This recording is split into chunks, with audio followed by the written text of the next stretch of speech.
long and short, they asked me to come to the police station, right? Like just maybe from the time I realized the bike was lost, maybe 30 minutes after, I was already in the police station because there was one close by. They asked me to come. Now when I go to the police station, the policeman asked me about my bike and everything. When did it get lost and everything? Then he showed me a picture. Is this your bike? I'm like, wait, what is happening here? Because it was my bike. I was wondering what was happening here. So apparently what happened was, Why like that water GMO? Welcome back to my channel. Very soon I'll be introducing my guest to share his experiences in China. If it's something you like to watch, don't forget to like, comment and subscribe. Hi! hello. Welcome to my channel. Thank you. Okay. Do you mind introducing yourself to my viewers? Sure. Okay, so I'm Victor, Edem and Setoji. Yeah, I'm a Ghanaian and I've been in China for a while. I'm currently a student doing my PhD in Harbor Coastal and Offshore Engineering. I'm a husband and also a father of one. And yeah. Okay. Why China? Okay, why China? That's a big and a good question. Okay, back home, there used to be this connotation that China, like Chinese goods were fake. Like whenever people say China, you would think that okay, you're getting the worst version of the product. But at a point I realized that okay, the same China is producing the quality stuff and the same China is producing the fake stuff. So it's probably not the country, it's probably maybe the people going for the goods, right? If I'm a seller, you come to me and you say, okay, I have this amount of money, I want the lowest quality but the best price. I mean, that's what I'm going to produce for you. So I realized that there are different sides of the coin. And fortunately, I had a couple of friends who were already here, and through them, Aram, I don't know if you, Dr. Aram, it was through him I came to China, and through him I got to know a lot more about China, and I got the opportunity to study at a couple of different countries, but I decided to go with China because I wanted to explore for myself. I wanted the access to the opportunities, access to a lot of things. So yeah, that's why China.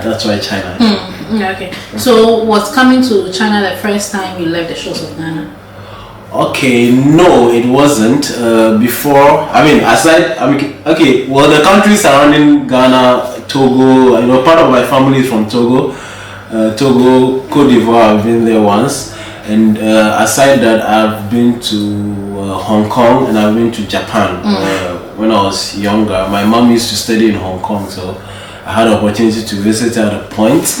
So yeah, it wasn't the first time.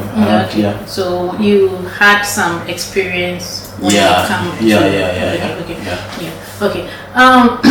Before coming to China, did you have any expectations? What were some of the things you mentioned some, but then did you have any expectations apart from what people told you? Yeah, there was definitely this stereotype that Chinese people were short. I was looking forward to see that, but unfortunately I was disappointed. They are not short. They are actually average. Yeah, they are top.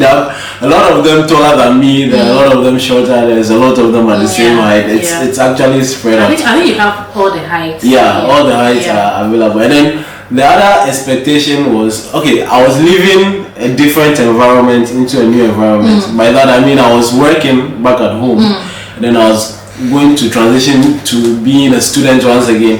And there was a couple of years since I last stopped school, so I was really I didn't know what to expect exactly being a student once again. So it was I just knew I like challenges, I like new stuff, so I just saw it as an opportunity to be in a new environment and just basically go with the flow. And it was quite good. Okay. So did China meet your expectations?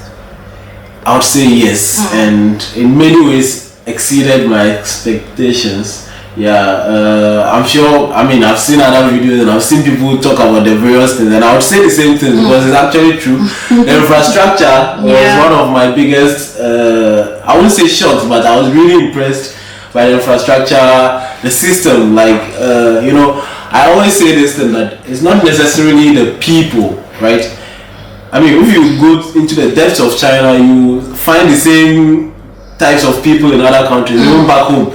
Like you can find a thief, you can find a president, you can find someone who is really working hard, you can find someone who is trying to cut the corners. But what is making the system different is the system is actually working. There's regulation, there are cameras everywhere. There's actual enforcement of regulation, so people are forced to do the right thing, right?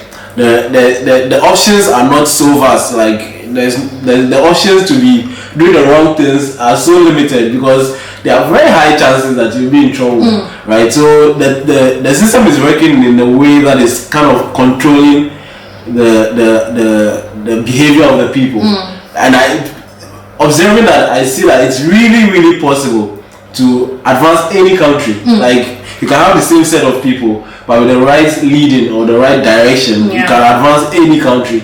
So yeah, definitely exceeded my expectations in many ways.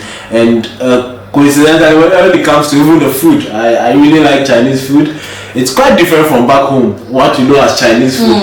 I think they adapted it to the Ghanaian taste back home, but in China you actually get to eat the actual Chinese food, and it's actually also quite good. And so in the various aspects, I'm quite impressed. Yeah.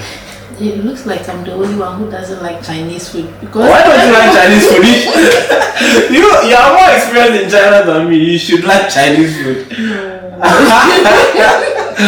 You should like Chinese. A couple of days ago, we ate. I don't know what you say. We didn't know we were eating something like that. You see, no. Until after. You know what? I'm not the type to eat outside, okay, because of some of these things. Because someone will make you try something, they wouldn't tell you what you're eating. So I always want to know what I'm eating. Okay. But we didn't know until after. It's also one of the reasons why you people have been asking why I don't go out. It's also one of the reasons why. So now I wouldn't be tricked into you see things I don't want to eat. Anyway, it was just by the way. Okay, so you said you've been here for some years now, right? Okay. How many years, if you don't mind sharing? I've been here for 7 years. 7 years. Yeah. Oh, your grandfather here. You are here for longer. I think you are here for much longer. In fact, you were one of the first people to, let me say, accommodate us. Really? I think I met you within the first week of arrival. You and your husband. You guys have been amazing. People should. You don't know. This is you have been a blessing in many ways. I'm a bad person. Don't believe it. Hey, because it's the camera. That's why you say that. Please. It's not camera. Anyway. So have you been doing PhD all this while? Because you said you are doing PhD. No, okay, so I started with my masters. I did my masters first for the first 3 years, and then I started my PhD, and I'm in my final year now. So that's how it. So it's like masters then PhD. Okay. So why did you not go home after the masters? Is it that you love China so much? Okay, so there's this thing that one of the things that pushed me to want to continue with my masters was I found there was so much concentration of, let's say, bachelor people back at home, because Ghana is a country that is very educated. Like you can just randomly pick a couple of people and a lot of them will be educated. So I felt like there was a lot of saturation, and one of the ways I wanted to make myself different or stand out was to advance myself. So that was the reason for the masters. And after the masters too, I mean, there were opportunities to go, there were opportunities to get work and stuff, but even my supervisor had this connection and suggested it. But the same thing was happening. A lot of people were doing their masters. Like many people are working, and even as they are working, they are doing this long distance masters. So there's a lot of saturation. And how do you stand out? I felt like I needed to advance myself. So that's one of the reasons. I mean, I loved working. I loved being in the field. I'm an engineer, so I loved being in the field. But I felt like I needed to advance myself. So that was the main reason for continuing here. Okay. So do you think there are any differences between studying in Ghana and studying in China? Yeah. Sorry. Yeah, I think there are differences. But the difference, I may be thinking it wrong in the sense that I did my bachelor in Ghana and then masters and PhD here. My bachelor was more difficult, right, for me than my masters. But also my PhD was more difficult than my masters. So I don't know if the difficulty was because it was bachelor's, you know. So I can't say that it was difficult because it was Ghana. Maybe it was just because of bachelor's. But I feel like bachelor's is the most difficult. Then maybe PhD, then masters. That, from my experience, that's how it has been. So it could be just because it was bachelor, but I have some bachelor friends here who also say that they are also having it hard in terms of the saturation of the courses. They have so many courses they have to do. They have so many exams they have to do. So it could just be the individual differences. Yeah, the individual differences, or the fact that it was just bachelor's versus masters and PhD. But then there was something that I always kept saying whenever like since I came here. There was a time I saw them transplanting a whole tree, right, in China, like a full tree. They're moving it to replant on campus. I was like, I remember when I was doing a Greek back at home, they told us that you could transplant. You could only transplant when it was really young. I don't know if it has changed now. That was many years. And I was like, how is it that these people are transplanting a full-grown tree? And I mean, to the best of my knowledge, you can only transplant a seedling. Yeah. So it made me think that maybe our syllabuses or our syllabi, I don't know the right word, but maybe our curriculum is a bit outdated or was a bit outdated, because that's then. I don't know about now. So I thought that, but maybe it's much better now. Maybe it's much better now. I don't know. But that was one of the thoughts that crossed my mind most times. Yeah. So about the transplanting of trees, right? Someone told me an interesting story. Okay. So there's this lady who was also new to China. Okay. So she was living in this neighborhood. You know, I think she came from Ghana. You know, in Ghana, when you're giving direction, you are like, when you get to that mango tree, there's this mango seller. This one chase seller. Yes. So, you know, this woman was used to that kind of, direction, right? And then she comes to China, and I think there was this tree in her neighborhood, or was it close to her home? Okay. And then one time she went out and came back, and the tree wasn't there. And it's not like the tree had been cut at the stem or anything. Okay, they had uprooted the whole tree. So she got to the place and she was wondering. No, she was like, no, this is not where I'm staying. No, not at all. Then she would go, she would be like, this place looks familiar. She was looking. I know the feeling. I can really relate to this feeling. Yeah. So it's so normal to move trees, like the way they move. Is it like the way people move apartments? Like moving from one apartment to that's how they move trees here in China. Okay. Anyway, that was just by doing. Okay. So I know Wuhan, right? Because my husband is still a student there. Okay, and I know there are lots of international students there. So how was the relationship with you and the other international students like? I'm asking this because of the different cultures, the different backgrounds we are all coming from. Like, how was the relationship like? Okay, so so just like you said, in Wuhan there's a lot of international students. And as at the time I was staying in the hostel, in fact, the whole hostel was filled with foreigners, like international students. So you have no choice but to interact one way or the other. I won't say it's unfortunate thing though, but the other thing was that there was also a lot of Ghanaians. There was also a lot of Ghanaians in the hostel. So coincidentally or naturally, you are drawn to other Ghanaians because you can relate the culture, the language. I mean, so I wouldn't say I was able to interact so much with the other countries.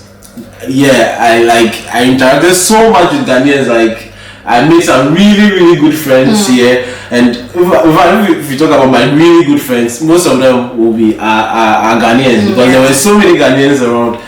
And well, the other thing too is my roommate was from Iqbal was from Indonesia. So like, and he was a Muslim. So some of their cultures, I mean, you get to experience some things you've never seen. I mean, you cook some food, you invite you know, and I like trying stuff. So you've never tried some stuff, you get to try it and stuff. And then sometimes the school organizes this games, right? Games, or maybe some activity, maybe some musical activity, some cultural activity, and you get to have to interact with other nationalities and stuff like that. So I would say it's a healthy international community. Just that because there are so many Ghanaians, so naturally most of the ones that I interact with were Ghanaians. Well, that I'll count that as a bit of a disadvantage also, in the sense that if you look at it from the other side, we are in China, right? Ideally, we should get to interact with Chinese people, get to know their culture, get to know their language. But because we were staying with international students, me personally, I would have loved to be much better at Chinese than I am now. I mean, I'm not so I can survive, but I wish I was much better, in the sense that I wish I could interact more with Chinese people, because going to class, because my course was in English, my colleagues were also foreigners. Those I was staying with were also foreigners, so the interaction with Chinese was not as much as I would love. Yeah, so that's what I can say from the other angle also. So yeah. So you mentioned the fact that you were always interacting in English and not Chinese, but I will still ask, how good or bad is your Chinese? So okay, one of the requirements of my masters was that, no, not my masters, one of the requirements of my PhD was that I needed to have HSK3. Now HSK3 is one of the levels of the Chinese language. It's a Chinese language exam, and you need it. It's one of the requirements before you can graduate. So I needed to study for HSK3. So that helped me actually get a bit of Chinese. And my supervisor is always going about learn Chinese. And whenever he sees me, he starts talking in Chinese. So I had to up my game a bit, and I have to interact sometimes. He was even saying the other time that if I can do my defense in Chinise, he will invite the school president and stuff. So he's always trying to, if you do it in Chinese, the kind of questions they're going to be asking. I know, right? This is about the experienced person. We are talking about you, right? Yeah. But during my own defense, okay, I was the only foreigner amongst 12 Chinese students. I was the last one, the 13th one. Okay. I don't know. I saw the way they drilled the Chinese students. Hey, I was scared. Because the professors who came, they don't give face at all. They were so strict. And my pre-defense was even more difficult than the defense. And there were some questions during my pre-defense my supervisor asked me and I couldn't answer, so she told me to go and read more of my thesis. So I was so prepared. Can you imagine? It got to my intern. I don't know if it's because they couldn't speak it. Well, some could speak English. If it's because they were tired, but I go to my intern, it's like I prepared myself, and me, I just knew I'd passed, because what they did to one student, the student almost cried. My supervisor was in trouble. My supervisor had to even come to her defense.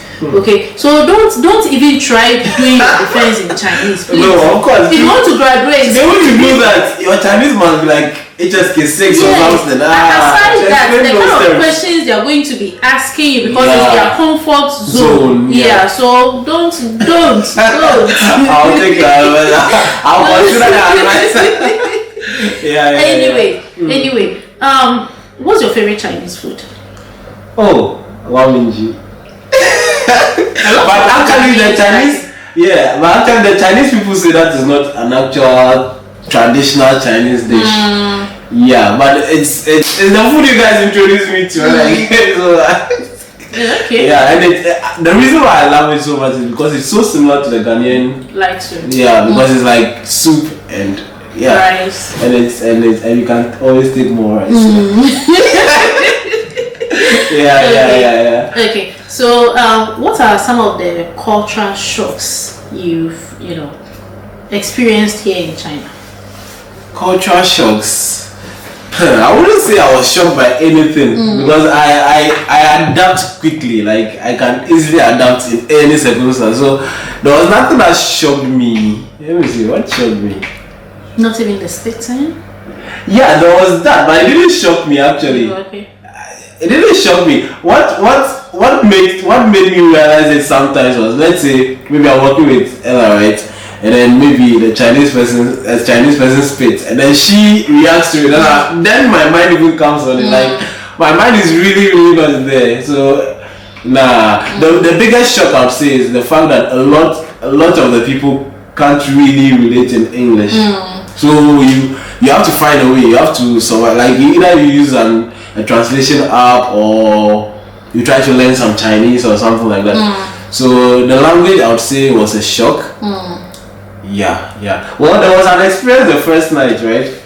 I wouldn't say it was a shock. I just saw it as it was business in the sense that from the local airport to Hohai is actually not that far. So I arrived, I think around 12 a.m. or something. So Aaron crew came to pick me up at the airport, and then the metro had closed, the trains had closed and everything. So we had to take a taxi. Now the taxi guy said 100 kwai. As at that time, that's 7 years ago. And everyone who had been here for a while knew that was too much. He was like, no, 100 kwai is too much and blah blah blah. And I was new to the system and I was tired from traveling, and I was like, it's okay. Like, I mean, we didn't even have a choice, right? So eventually we got on a taxi and we got to Hohai. Then eventually, as I got to know the system, I found out that you can actually move from Hohai to that place for 5 kwai. So it's like 5 kwai by metro and 5 kwai then 100 kwai. Then I realized that, man, people are sharp. If you are not sharp, people are sharp. If you are not sharp, I go find you. Yeah. So I wouldn't say that was a cultural shock. That was a business move, because it's there at a time that's inconvenient for you, right? So it's like taking an advantage of an opportunity. So that I would say was strictly business, and I understood it. Yeah. So for cultural shock, I wouldn't say I was shocked by anything. Okay. Yeah. So you mentioned earlier that you're a husband. Yeah. Okay. Yeah. So is it that you met your wife here, or you brought her from home? You came to school to learn. What is your business with being a husband and a father? Okay, so interestingly, before I came to China, I was already dating. I was already dating my wife. So we were already a thing back home, and then I had to leave. I mean, at the initial point, it was a bit unsure, but eventually, what I did was I came, and then I was here for a year, and we made plans. Like we made a plan that after a year I'll go back home, and I'll get married to her, and hopefully we come back here together. So that was exactly the plan, and that's exactly what happened. So after 1 year, went back home, we got married, and then we came. I applied for school for her, a couple of options. One of them was successful, and I came back with her. And then initially I was trying to get her to the same school, right, so that it would be much more convenient. But we didn't get the same school, but we got the same city. It was good enough. So we came together in 2019, and from there, that's how the kid came about. About her school, there was something that was really like a form of, I would say that was a cultural shock. That comes to mind. Her school, when we were applying, they made us know that the course was going to be in English, right? And when we arrived, then she went to class. It was time for her to go to class. She gets to class and they are teaching everything in Chinese. Yeah, that was a shock to all of us, and she really had to struggle. Like, she had to go through a lot. She had to bear the Chinese. She had to try to learn Chinese, and it was also a new field for her. So it was a challenging time.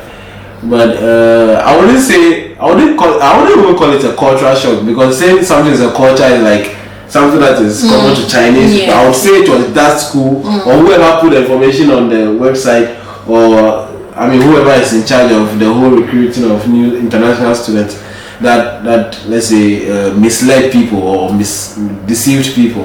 So I wouldn't say it's a cultural shock, but it was a shock in China because due to that we had to find some other options, and so that was what happened. But eventually we managed to get an admission in Ohio also, so we're both in the same school for a while till she recently graduated, and so that's how all that came about. So how is it like to have family here in China? Oh, it's amazing because it's easy. I think it's easy. There's good health care. There's everything you can think of, like when it comes to taking care of, let's say, your child, for example. You have access to everything the kid needs, if it's clothing, if it is food, if it is whatever it is. There's easy accessibility, and it's easy to transport yourself in China. You can easily go somewhere. You can easily go to visit a friend.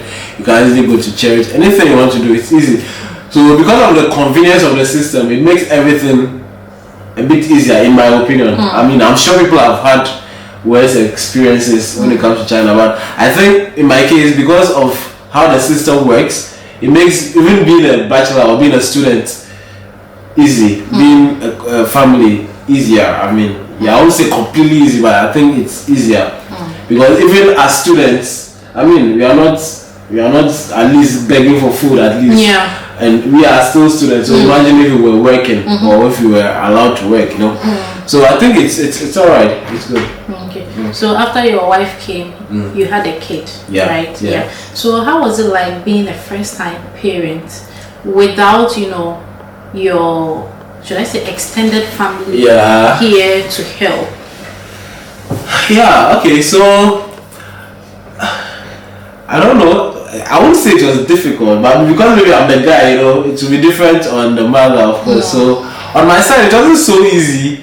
It wasn't so difficult because I didn't have to push the baby. I didn't have to. I mean, I was there when my wife was pushing, but I mean, I was more of feeling more empathetic for her than saying that it was difficult for me. And like I said, I easily adapt, right? So when the baby came, I mean, I adapted quickly, like having to take care of the baby, we had to move out of campus, so we had to move to a new apartment, like an outside apartment because of the baby, because it's a steady environment. So it was okay, but fortunately my mom also came around, like we arranged for her to come after the first 6 months.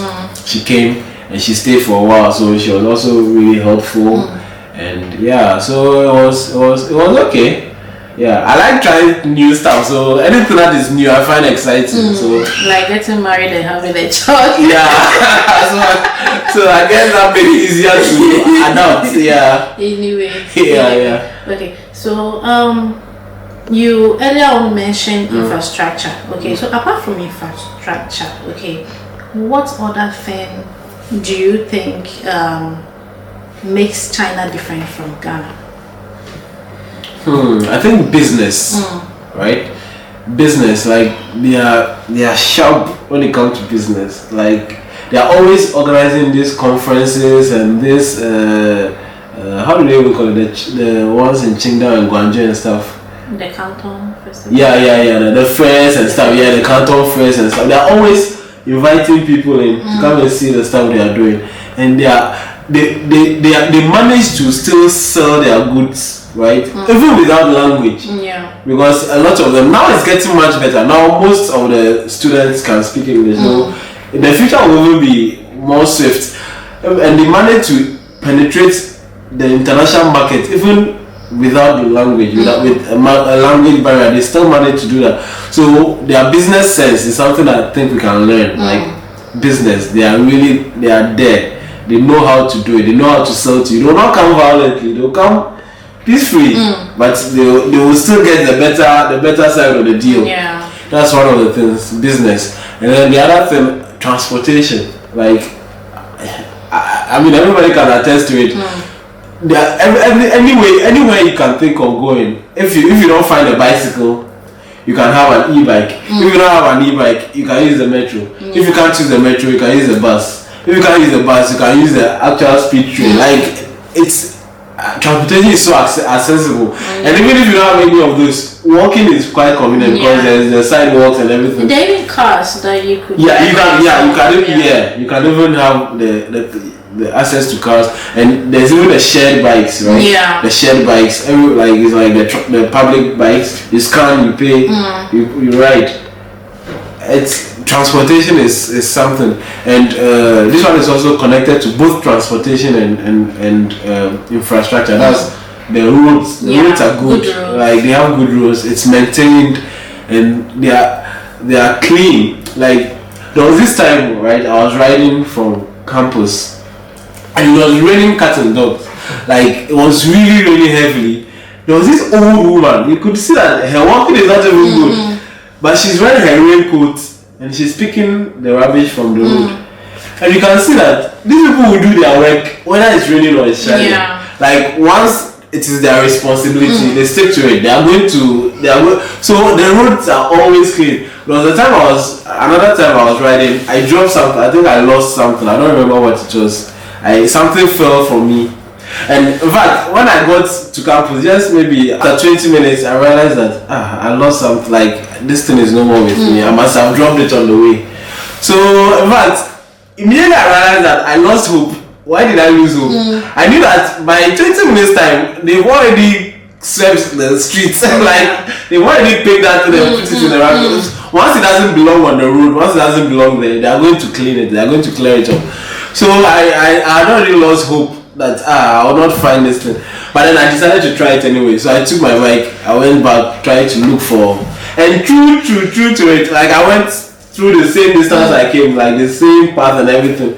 There was nothing to be found. They had cleaned it. Like, I don't know if it's every 30 minutes, everyone, but they are always cleaning stuff. They're always picking it, like, they're always maintaining. That's what I'm saying. That when you have a good system, right, a system that's regulating the people, you can get an amazing country, like a great country. The people are being regulated. Yeah. They sometimes they work. Some of the IEs, the people, the caretakers of the hostels. Sometimes in the morning when you go out, you're going to the library, you see them.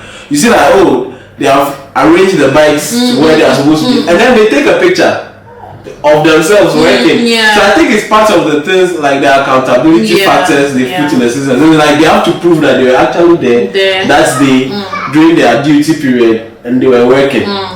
So they have no choice. The next day they have to do it. So like, the system is working. That's all I can say. They are enforcing the stuff. So you are indirectly telling Ghanaians, our leaders, please make the system work. Hold people accountable. Make me leader. Without the politics. And not just holding them accountable. Why someone needs to be punished, please punish them. Don't say, don't go and be doing this accounts committee thing. And at the end of the day, like, we've wasted money doing this thing without seeing anything. Please. That's true. We have a long way to go, but we can actually. I think we can easily get there. You know, the funny thing is that most of these leaders are also schooled outside, right? They've seen how the systems work outside. So why are they not implementing it? That's true. Okay. Instead of just spending Ghana's money, we beg. We want to come back home. See, I'm like 11 years in China. I'm tired.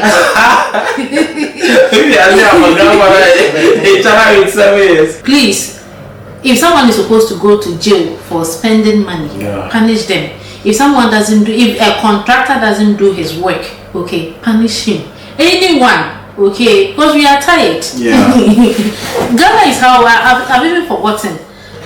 Okay, but still, where we are. Don't lose hope. Ghana will get better. I'm very, very hopeful. I plan to go back. I interviewed someone and she was talking about the fact that you can rent a decent place here in China. It will have television and all those things. Yeah. And we are students, we're able to rent these places, okay. But you go to Ghana and it looks like it's the rich who are able to afford these things. You came to my home today and you were happy about I really like the but I don't think I'll be able to afford a similar thing in Ghana. So please, we are begging the government, we are begging the system can work. The Ghanaians, please, when you eat, don't throw rubbish about. We beg.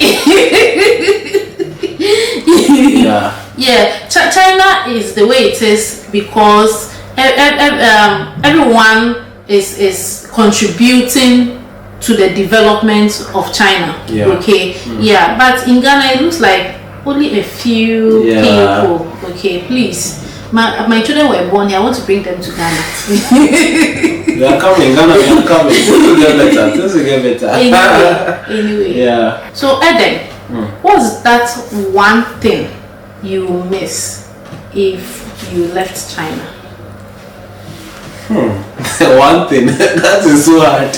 Many things. Many things like the things I've mentioned. The working system. The working system. That's something I'll miss. The internet. The convenience of the internet. In the sense that I came to China just because there was consistent internet. You are getting what you paid for. I've learned so many things online, right? And these same things were online back at home. But in Ghana, there are sometimes you have paid alright. You have paid for your bundle, you have paid for your data. You still have data alright, but then the network is not working. What can you do? The network is not. My home in Takoradi, the network is terrible. But I don't know why. You pay for the data, you have the bundle alright, but you can't use it. That is something I'm dreading going back. The working internet, because you have come to depend so much on easy accessibility of the things we need online, quickly and stuff like that. I've learned a lot in China through the internet. So it's one of the things I'm going to miss, the internet. What else will I miss? I think these two. I think that's Any bad experiences in China? Bad experiences. Yeah. Okay, so I have this e-bike, right? The e-bike that we all use. And there was one time we traveled and we parked it at the train station. We traveled for a couple of days, just a few days. But when we got back, the bike wasn't there. So I was like, wait, did I park the bike there? Did I leave it back at home and I thought I brought it? Your Ghanaian people followed it here. I couldn't believe it. So I was so shocked. When I got home, I think I asked a couple of people. I think I asked my wife. I don't remember who I asked, but I asked a couple of people. And then they asked me to call the helpline. I think it was 100 or something. So I called them. I was thinking, if I even call them, how will I communicate? Because that time my Chinese was really bad.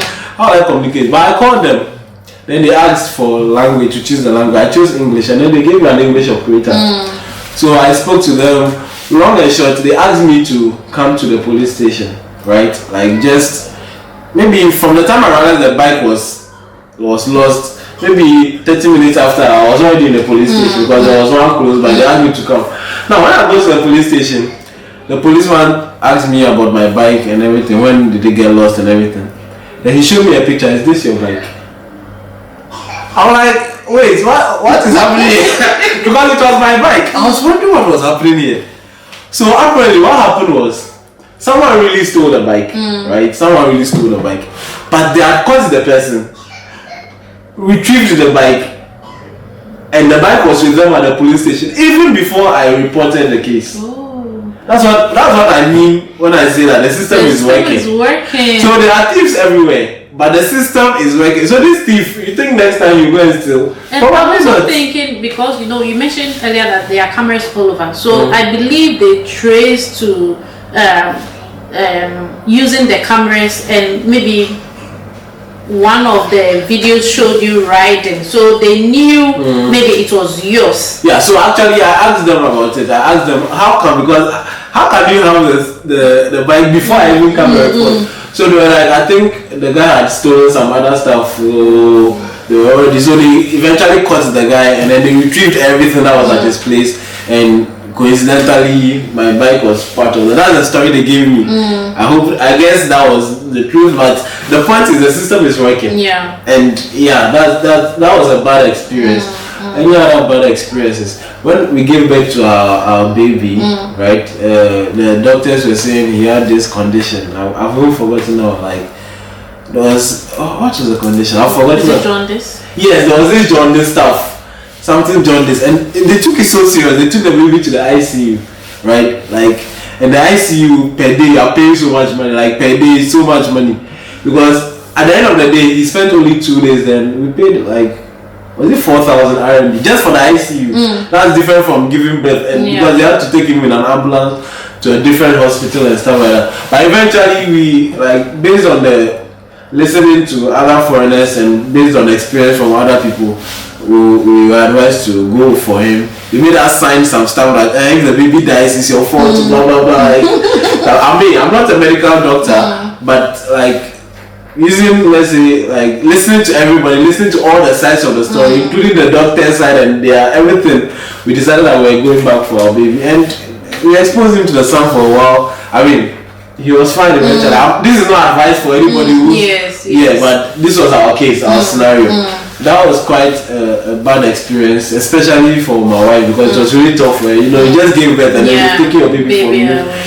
It was quite hard seeing her go through that. Yeah, that was also a bad experience, and COVID time was quite bad. For me, it was exciting. I mean, in a sense that you used to come to our place. Yeah, we used to. You know, it was so much fun. It was like, I mean. You don't have to come to class, and you don't have to. You just have to go to class online. Me, for me, that was like heaven. You get to spend time with your friends. You get to spend time with. For me, it was. I mean, I made the best of the situation. Let me say that, because I'm sure people went through worse through COVID, but in my case, it was quite adventurous. It was quite fun. So I don't know if I should call it a bad experience, but it was bad for a couple of people around me. So I have to also understand, you know. So yeah, I think you enjoyed it because you guys were always at our place. I guess it was part of it. It was a big part of it. So imagine you had to stay indoors like the other people. I believe you wouldn't have enjoyed probably, it as much. Yeah, probably. Yeah, I'm glad we're also there. Yeah. You guys are family now, you know. Yeah. Anyway, any good experiences? Oh yeah, I mean every other experience apart from those ones I gave has been good. Yeah, by God's grace, I graduated from my masters. I got admission. You know, all those steps. It's, you know, when you're finishing school and you're not too sure of your next step. When you get the admission, it's really exciting. Yeah. When you get a scholarship, it's really exciting. When you get to maybe publish a paper, like those. Me, I celebrate the small stuff. So those little stuff, like I'm always like excited whenever I get those. I mean, the least opportunity to be excited about something, I'm easily excited about it. I don't take life too seriously in the negative sense. So yeah, everything has been. I mean, I gave birth here. I brought my wife. Like those small like she got admission at my school eventually. That was a reason for me to celebrate. Like just. So yeah, it has been good. There have been so many good, good experiences. Like sometimes you have these Ghanaian games. You go, you have fun, you play football. You learn. Yeah, it's been fun. There's so much. Yeah. Okay, Adam.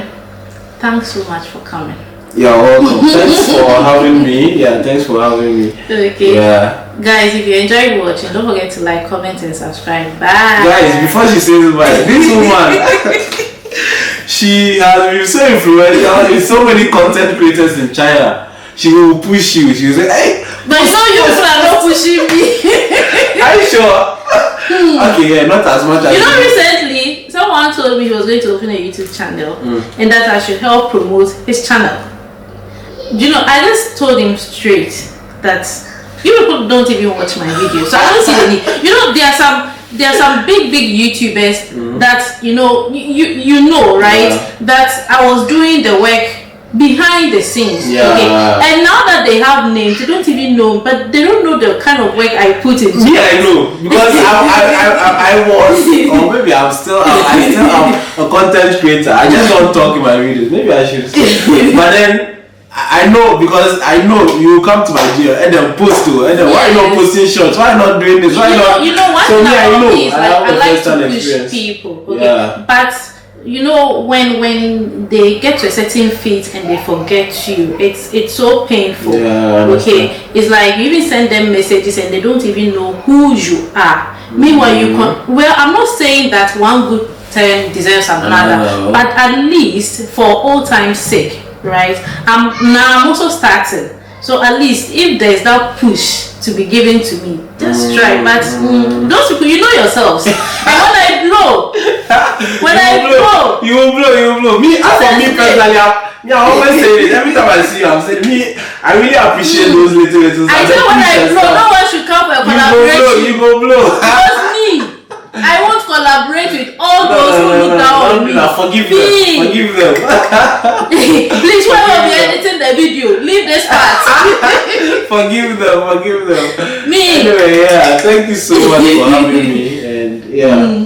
Okay, guys, hope you enjoyed watching. Don't forget to like, comment, and subscribe. Bye. Bye.